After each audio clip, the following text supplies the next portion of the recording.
Hello everybody, this is Mike History 2, and today I will be talking about the November Uprising.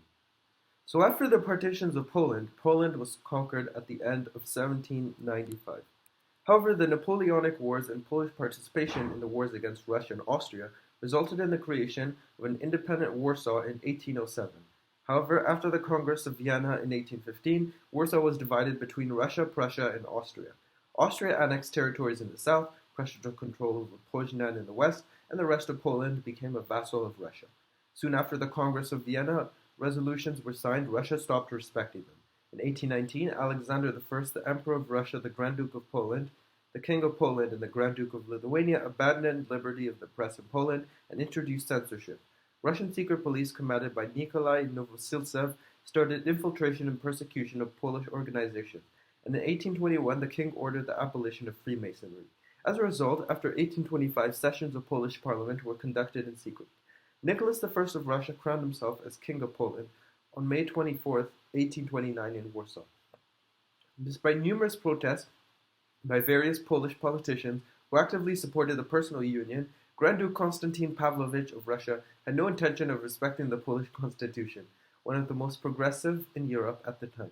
He abolished Polish organizations, the liberal opposition of the Kalizhani faction, or however you pronounce that, and replaced Poles with Russians in important administrative positions. Although married to a Pole, he was commonly considered as an enemy of the Poles. Also, his command over the Polish army led to serious conflicts within the officer corps. These frictions led to various conspiracies throughout the country, most notably within the army. The armed struggle began when a group of conspirators led by a young cadet from the Warsaw's officers' school, Piotr Wyszczowski, again I have no idea how to pronounce these words, took arms from their garrison on November 29, 1830, and attacked the Belvedere Palace, the main seat of the Grand Duke. The final spark that ignited Warsaw was the Russian plan to use the Polish army to suppress France's July Revolution and the Belgian Revolution, in clear violation of the Polish constitution. The rebels managed to enter the Belvedere, but Grand Duke Konstantin had escaped in women's clothing. The rebels then turned to the main city arsenal, capturing it after a brief struggle. The following day, armed Polish civilians forced the Russian troops to withdraw north of Warsaw. Taken by surprise by the rapid unfolding of events during the night of November 29th, the local Polish government assembled immediately to take control and to decide on a course of action. Unpopular ministers were removed. Loyalists led by Prince Czartoryski initially tried to negotiate with Grand Duke Konstantin and to settle matters peacefully. However, when Czartoryski, again I have no idea how to pronounce these names, told the council that Konstantin was ready to forgive the offenders and that the matter would be settled, Mauricy Mochnacki and other radicals angrily objected and demanded a national uprising. Fearing an immediate break with Russia, the government agreed to let Konstantin depart with his troops. Mochnacki didn't trust the newly constituted ministry and set out to replace it with a patriotic club organized by him. At a large public demonstration on December 3rd in Warsaw, he denounced the negotiations between the government and Grand Duke Konstantin, who was encamped outside the city. Mochnacki advocated a military campaign in Lithuania so as to spare the country the devastation of war and preserve the local food supply. The meeting adopted a number of demands to be communicated to the Administrative Council, including the establishment of a revolutionary government and an immediate attack upon the forces of Konstantin. The Polish army, with all but two of its generals, now joined the uprising. The remaining four ministers of the pre-revolutionary cabinet left the Administrative Council, and their places were taken by Mochnacki and three of his associates from the Patriotic Club. The new body was known as the Provisional Government. To legalize its action, the Provisional Government ordered the convocation of the Parliament and on December 5, 1830, proclaimed Joseph Szlopicki as dictator of the uprising. Szlopicki considered the uprising an act of madness, but bowed to pressure and agreed to take command temporarily in the hope that it would be unnecessary to take the field. An able and highly decorated soldier, he had retired from the army. He overestimated the power of Russia and underestimated the strength and fervor of the Polish revolutionary movement. By temperament and conviction, he was opposed to a war with Russia, not believing in a successful outcome. He accepted the dictatorship essentially in order to maintain internal peace and to save the constitution.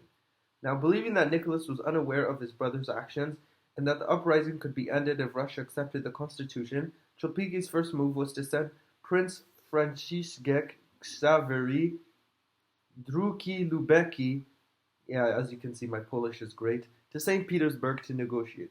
Szlopicki refrained from strengthening the Polish army and refused to start a war by expelling Russian forces from Lithuania. However, the radicals in Warsaw pressed for war and the complete liberation of Poland. On December 13th, the parliament declared war on Russia, and on January 7th, 1831, Prince Drugi Lubecki returned from Russia with no concessions.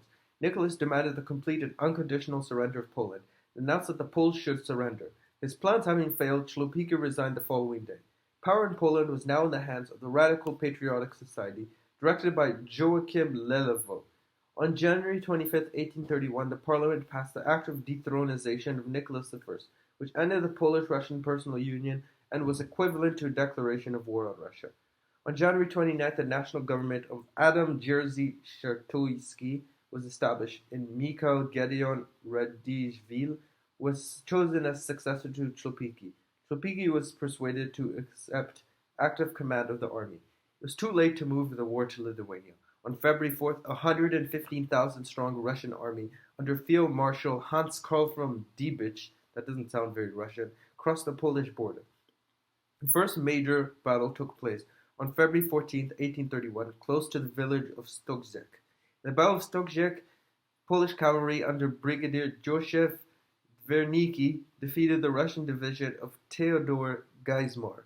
However, the victory had mostly psychological value and could not stop the Russian advance towards Warsaw.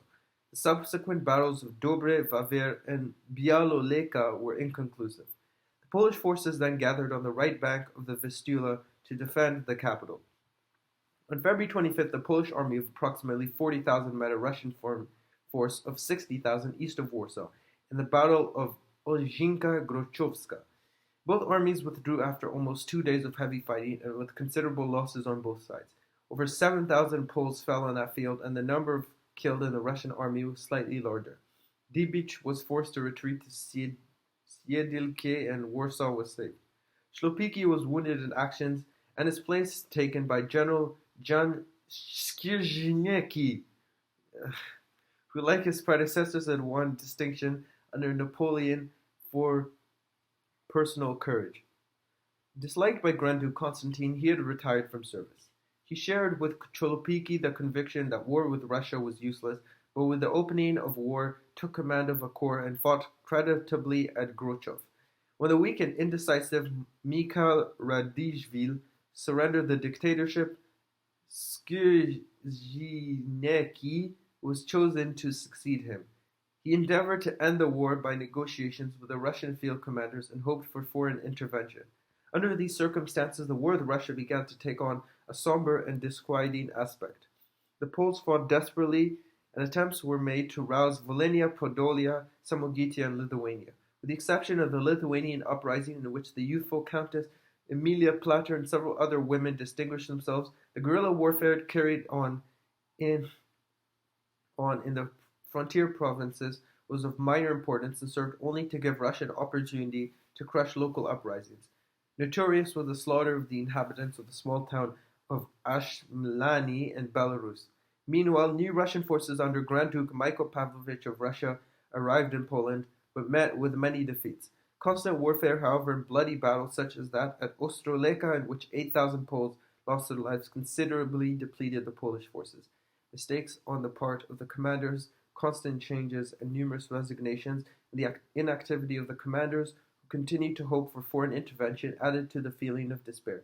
The more radical elements severely criticized the government not only for its inactivity, but also for its lack of land reform and its failure to recognize peasants' rights. But the parliament, fearing that the governments of Europe might regard the war with Russia as a social revolutionary, procrastinated and haggled over concessions. The initial enthusiasm of the peasantry waned, and the uselessness of the government became more obvious.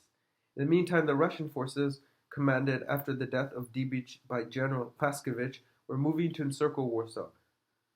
Oh my gosh, Skrzynecki failed to prevent the Russian forces from joining, and the parliament responded to popular clamor for his deposition by appointing General Dębinski to temporary command. The atmosphere was highly charged. Severe rioting took place, and the government became completely disorganized. Count Jan Krukowiecki was made president of the ruling council. He had little faith in the success of the military campaign. but believed that when passions had subsided, he could end the war on what seemed to him advantageous terms. Despite this desperate defense by General Joseph Sowiński, Warsaw's suburb of Wola fell to Pascovich's forces on September 6th. The next day saw the second line of the capital's defensive works attacked by the Russians. During the night of September 7th, Krukowiecki surrendered, although the city still held out. He was immediately deposed by the Polish government and replaced by Bonawentura Niemojowski. The army and the government withdrew to the Modlin fortress and then to Plock. New plans had been adopted when the news arrived that the Polish corps under Ramorino, unable to join the main army, had surrendered after crossing the Austrian borders. It became evident that the war could not be carried on. On October 5, 1831, the rest of the Polish army of over 20,000 men crossed the Prussian border and laid down their arms at Brodnica, in preference to submission to Russia, thus ending the November Uprising. Anyways, I hope you enjoyed this. Don't forget to like, subscribe, and share, and I'll be making another video soon.